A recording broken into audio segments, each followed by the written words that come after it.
กูแบบนี้ฮะกูด่ากูเว้าในความถูกต้องพวกมึงมาหุ้มเว้าให้กูเนาะกูได้ไปเห็ดให้ไผ่กูอยู่ของกูซื้อสุกมาเว้าให้กูว่ากูไปเบียดเบียนแม่กูไปเบียดเบียนอีหยังเรากูเบียดเบียนกูไปยืมเงินเราเศร้าเนี่ย50,000 บาทโอ้ยมอนเงินลายขนาดถ้ายืมเงินได้นี่กูไม่อยากยืมเงินไผ่เลยกูอยากยืมเงินแม่กูหันกูอยากได้น้ำแม่กูหันแล้วผมว่ามีให้กูแต่ตอนนี้กูก็เป็นหนี้เล่าอยู่เดี๋ยวนี้บลายดอก100,000 บาทมิตรหนีรอบโลกคือสัวเลยหนีแพ้แน่กูกับโบหู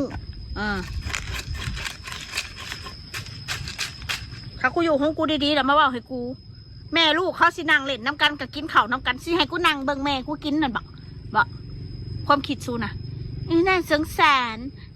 ารยายแท้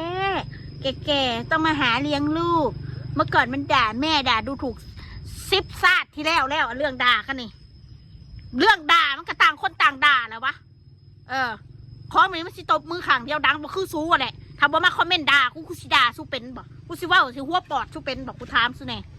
ฮะถ้าสู้บ่มาคอมเมนต์ด่ากูน่ะกูสิบ่ฮู้จักนังหนาสิบ่ฮู้จักแต่สันดานสู้แล้วคอมเมนต์มาด่ากูอยู่นี่ฮะพ่อแม่ไอ้น้องกันเขาเล่นน้ำกันสู้ก็ปล่อยเขาเล่นน้ำกันเต้สู้สิมากีดกันบ่อยากให้เล่นน้ำกันบ่อยากให้กินน้ำกันแนวไหนแม่ลูกเขาไอ้น้องเขาสู้สิมากีดกันหาเสแตกนี่ยังอีพวกม้ากูมีความคืดหลาย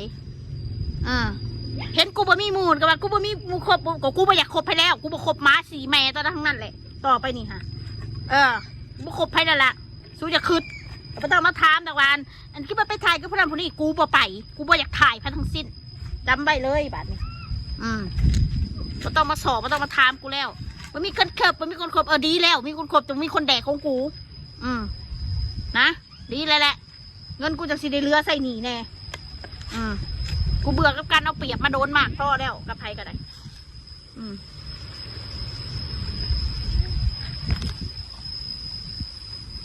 อยู่ไปอยู่มาให้ได้กับพิษเบิด